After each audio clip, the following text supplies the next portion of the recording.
up nice and early and out for a walk. It's actually quite pleasant for 3 degrees. So let's come along for the walk with Phil and I today. We're going to go up to Santa Margarita Church, and then let's see where else we go. One of the great things about living in Cortona are all the hills everywhere. So it definitely gives you a workout. By the end of this street, I'll be huffing and puffing. Slow up, Philadelphia. You don't need to go so fast. The first church we come to is San Francesco Church, dating back to the 1300s from memory. Quite gorgeous inside, very understated. And I'm puffing. Coming up to the old hospital, unfortunately abandoned. I say abandoned unfortunately because it has so much potential.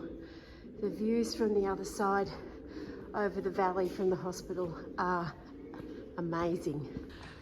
What a magnificent magnolia tree. It's amazing. There's the view over the valley.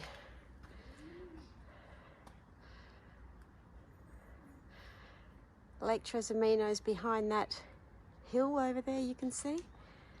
And wow, this would be top-notch real estate in Cortona. Look at that garden inside the walls.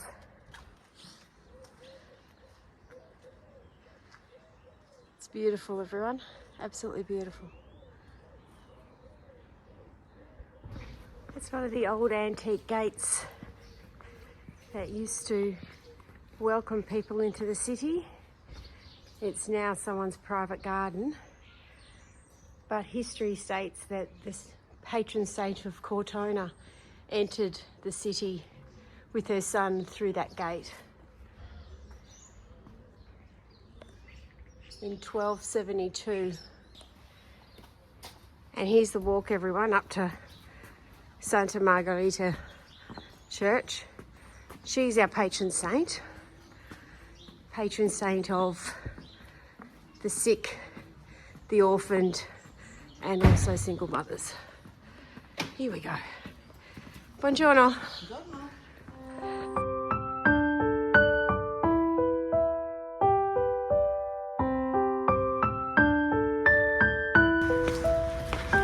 Cortona is known for its artists, and one of its famous artists is Gino Severini, and he did mosaics. So all along this walk he's created from mosaic the Stations of the Cross.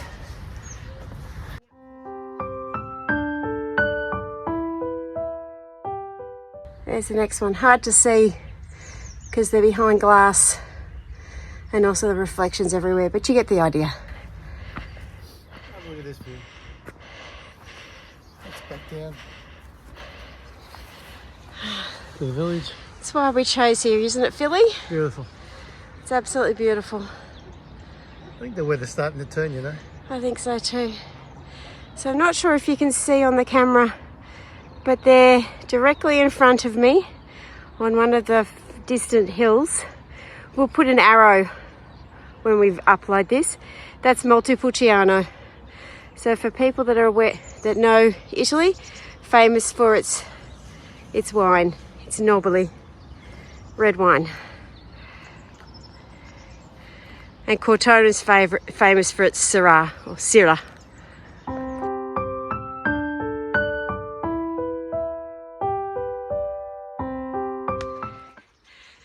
That's the University of Georgia's campus.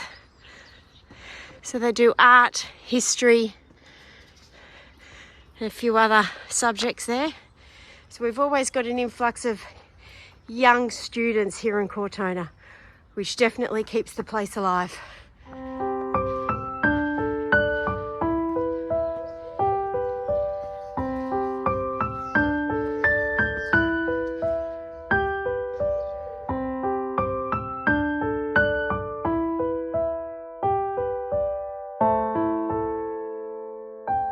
Still got a long way to go.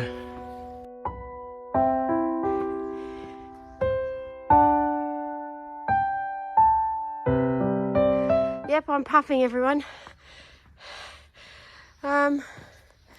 We think it's probably about a 30-degree gradient. Yeah. Oh, it's steep. So there's a convent, a nunnery attached to the church.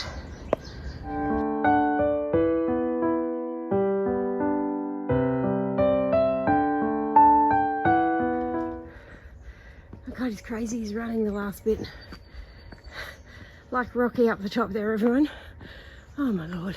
So here we are. We've arrived at the car park at Santa Margarita's church. So Santa Margarita, as I said, down the hill, is the patron saint of Cortona. She arrived in Cortona with her son in 1272 after fleeing from where she lived when her lover and the father of her child was murdered. When she came here, she wanted to repent because she was embarrassed that she was a single mother and thought it was a sin. So when she came to Cortona, she initially lived in a little house down near San Francesco Church that I showed you. And our darling friends, Andre and Di, used to own her house. Then she thought that was too good for her, so she moved up here behind me. This, back in the medieval time, was all woods. She created her first hospital and used to care for people who were outcast up here in little huts in the wood. And that's why they decided to build a church commemorating her up on the hill, overlooking all of Cortona and positioned atop where she did all of her amazing work. So she had all the area below that balustrading where she used to look after the sick, the dying, the poor.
Another vista from there, overlooking the valley. The convent was founded in 1392. This convent? Yeah.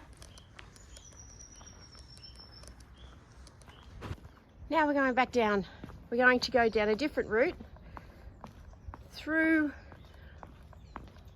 what would have been the old woods where Santa Margarita was caring for all of her people when she was alive, and then it will take us into the top area of Cortona.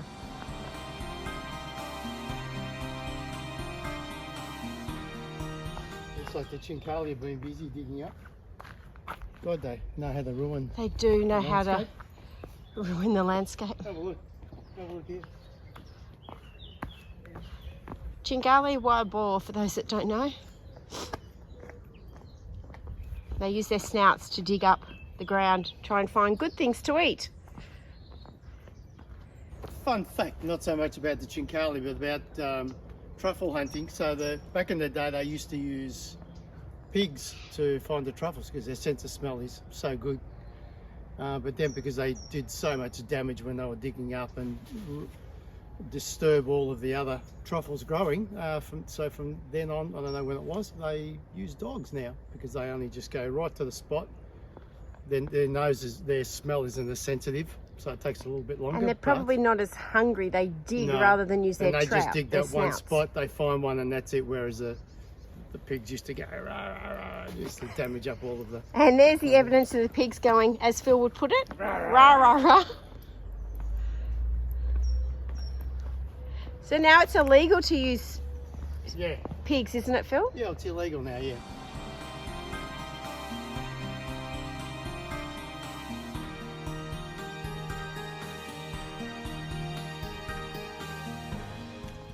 We're arriving at the first houses in Cortona, at this end anyway. Oh, look at these guys. Don't touch it, you'll hurt yourself. Alright. Yep, they're prickly. What a cute little shape. Yeah, it is gorgeous. Imagine how quiet it would be living up here, just hearing the birds. Because you're so these are they're the type of rails we want for our stairwells. Yeah. Very traditional. So I wonder these bells don't. I don't think these bells ever work, do they? I'm not sure. It's a gorgeous little chapel.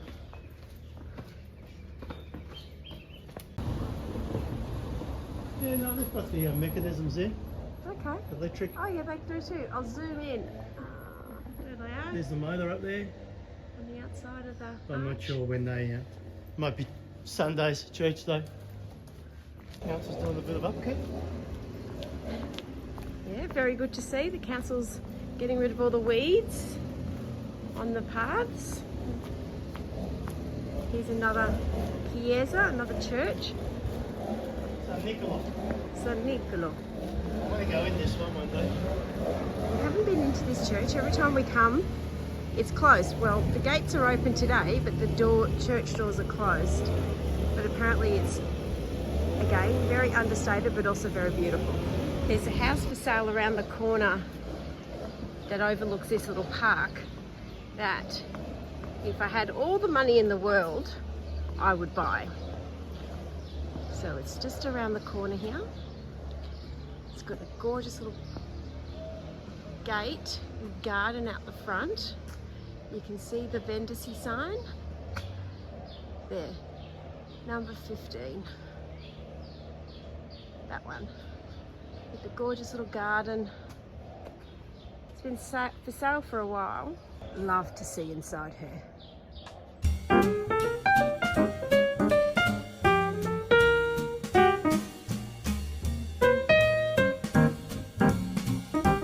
Winding our way back down the streets on the cobblestones, or big stones actually, and there's the old city well, the Pozzo.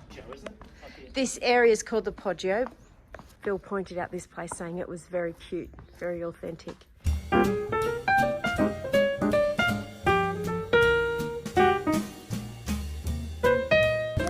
Of walking these streets and looking at everything. It's so cute. So this is the street here, everyone, via Monetti, where Santa Margarita used to live. Just a little bit further down the street. Ah, and here we are. We've got a circle, Phil. Yep, We're back at the stairs of San Francesco. Great walk around.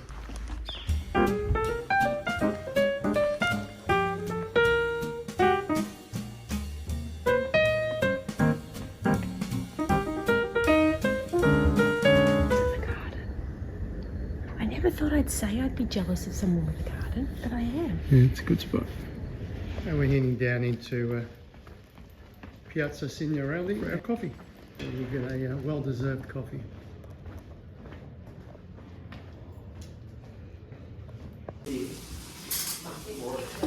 Here's your reward. His reward is a pistachio cornetto croissant and his doppio macchiato, double shot espresso with a little bit of milk, and there's my cappuccino. And I've got a cream bun.